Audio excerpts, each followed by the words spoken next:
ಎಷ್ಟೇ ದಿನ ಇಟ್ಟರೂ ಕೆಡದೇ ಇರೋವಂಥ ಈ ಸಾಂಬಾರು ಪೌಡ್ರನ್ನ ನಾನಂತೂ ಇಯರ್ಲಿ ಒಂದ್ಸಲ ಅಷ್ಟೇ ಪ್ರಿಪೇರ್ ಮಾಡಿ ಇಟ್ಕೊಳ್ಳೋದು.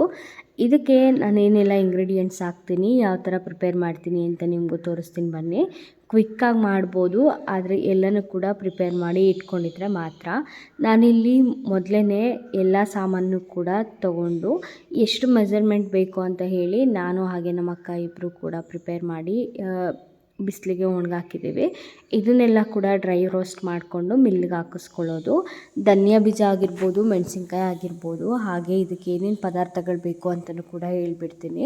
ನೋಟ್ ಮಾಡ್ಕೊಳ್ಳೋದಿದ್ರೆ ನೋಟ್ ಮಾಡ್ಕೊಂಬಿಡಿ. ಕಡಲೆಬೇಳೆ, ತೊಗರಿಬೇಳೆ, ಹಾಗೆ ಜೀರಿಗೆ, ಮೆಂತ್ಯ, ಸಾಸಿವೆ, ಮೆಣಸು, ಹಾಗೆ ಹೆಸರು ಬೇಳೆನ ಸ್ವಲ್ಪ ತಗೋತಾ ಇದ್ದೀನಿ. ಉದ್ದಿನಬೇಳೆ ಅಥವಾ ಉದ್ದಿನಕಾಳು ಯಾವುದಾದ್ರೂ ತೊಗೋಬೋದು. ಜೊತೆಗೆ ಚಕ್ಕೆ, ಗಸಗಸೆ, ಕರಿಬೇವಿನ ಸೊಪ್ಪನ್ನು ಒಣಗಿಸಿ ಎತ್ತಿಟ್ಕೊಂಡಿದ್ದೆ, ಅದನ್ನು ಕೂಡ ಡ್ರೈ ರೋಸ್ಟ್ ಮಾಡ್ಕೊಂಡಿದ್ದೀನಿ. ನೀವು ನೋಡ್ತಾ ಇದ್ದೀರಲ್ಲ, ಎಲ್ಲನೂ ಕೂಡ ಸ್ವಲ್ಪ ಸ್ವಲ್ಪನೇ ಹಾಕ್ಕೊಂಡು ಕೆಂಪಗಾಗೋ ಥರ ಹುರ್ಕೊಂಡು ಒಂದು ಪಂಚೆ ಅಥವಾ ಬಟ್ಟೆ ಮೇಲೆ ಆರೋದಕ್ಕೆ ಬಿಟ್ಬಿಡಬೇಕು. ಎಲ್ಲನೂ ಕೂಡ ನಾನೀಗ ಏನೇನು ಐಟಮ್ಸ್ ಹೇಳಿದೆ ಅಲ್ವಾ, ಎಲ್ಲ ಐಟಮ್ಸ್ನೂ ಕೂಡ ನೀವು ಎಷ್ಟು ಕೆ ಜಿ ಪುಡಿ ಮಾಡ್ತೀರಾ ಅನ್ನೋದ್ರ ಮೇಲೆ ಡಿಪೆಂಡ್ ಆಗುತ್ತೆ, ನೋಡಿಕೊಂಡು ಹಾಕ್ಕೋಬೇಕಾಗತ್ತೆ. ಮೆಣಸನ್ನು ಕೂಡ ನೀವು ನೀಟಾಗಿ ಅದು ಸಿಡಿಯೋ ತನಕ ಹುರ್ಕೋಬೇಕಾಗತ್ತೆ. ಜೀರಿಗೆನೂ ಅಷ್ಟೇ, ಜೀರಿಗೆನ ಹೆಚ್ಚಾಗಿ ಬಳಸಿದ್ರೆ ಪುಡಿ ಟೇಸ್ಟ್ ಕೂಡ ತುಂಬ ಚೆನ್ನಾಗಿರುತ್ತೆ. ನಾನು ಜೀರಿಗೆನ ಸ್ವಲ್ಪ ಹೆಚ್ಚಾಗಿಯೇ ಬಳಸಿದ್ದೀನಿ. ನೀವು ನೋಡ್ತಿರ್ಬೋದು, ಎಲ್ಲನೂ ಕೂಡ ಕೆಂಪಗಾಗೋ ಥರ ಹುರಿದು ಸೈಡಲ್ಲಿ ಇನ್ನೊಂದು ಬಟ್ಟೆನ ಹಾಕ್ಕೊಂಡಿದ್ದೀನಿ, ಅಲ್ಲಿಗೆ ತಣ್ಣಗಾಗೋದಕ್ಕೆ ಹಾಕ್ತಾಯಿದ್ದೀನಿ. ಗಸಗಸೆನೂ ಕೂಡ ಹಾಕ್ಕೋತಾ ಇದ್ದೀನಿ. ಅದರಿಂದನೂ ಅಷ್ಟೇ, ನಾವು ಯಾವಾಗ್ಲೂ ನಾನಾಗಿರ್ಬೋದು, ಅಮ್ಮ ಆಗಿರ್ಬೋದು, ಅಥವಾ ಅಕ್ಕ ಆಗಿರ್ಬೋದು, ಎಲ್ಲರೂ ಕೂಡ 1 ಇಯರ್ 1.5 ಇಯರ್ಗೆ ಆಗೋ ಅಷ್ಟೇ ಪುಡಿನ ಮೊದಲೇ ಪ್ರಿಪೇರ್ ಮಾಡಿ ಇಟ್ಕೊಂಡ್ಬಿಡ್ತೀವಿ.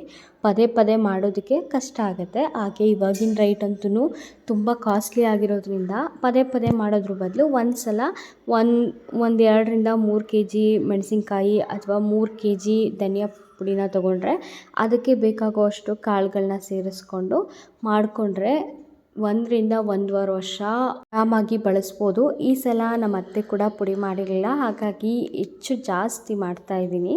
3 ಕೆ ಜಿ ಆಗೋಷ್ಟು ಪುಡಿನ ಮಾಡ್ತಾಯಿದ್ದೀನಿ. 3 ಕೆ ಜಿ ಸಾಂಬಾರ, 3 ಕೆ ಜಿ ಮೆಣಸಿನ್ಕಾಯಿನ ಬಳಸಿರೋದ್ರಿಂದ ನನಗೆ ಈ ಸಲ 15 ಕೆ ಜಿ ಆಗೋಷ್ಟು ಸಾಂಬಾರು ಪುಡಿ ಸಿಕ್ತು. ಇವಾಗ ಎಲ್ಲನೂ ಕೂಡ ನೀಟಾಗಿ ಡ್ರೈ ರೋಸ್ಟ್ನ ಮಾಡಿಕೊಂಡು ಒಂದು ಪಾತ್ರೆ ಅಥವಾ ಒಂದು ಬಟ್ಟೆ, ಅಗಲವಾಗಿರೋ ಬಟ್ಟೆಗೆ ಹಾಕಿ ತಣ್ಣಗಾಗೋದಕ್ಕೆ ಬಿಡಬೇಕು. ನೀವಿಲ್ಲಿ ಚಕ್ಕೆನೂ ಕೂಡ ಸೇರಿಸ್ಕೋಬೋದು. ಚಕ್ಕೆ ಅಥವಾ ಲವಂಗ, ಮರಾಠಿ ಮೊಗ್ಗು ಅದೆಲ್ಲನೂ ಕೂಡ ಸೇರಿಸ್ತಾರೆ, ಬಟ್ ನಾವು ಆ ಥರ ಏನೂ ಹಾಕೋದಿಲ್ಲ. ಸಿಂಪಲ್ಲಾಗಿ ಸಾಂಬಾರು ಪೌಡ್ರನ್ನ ಮಾಡ್ತೀವಿ. ಈ ಥರ ಮಾಡಿದ್ರೇ ತುಂಬ ಚೆನ್ನಾಗಿರುತ್ತೆ.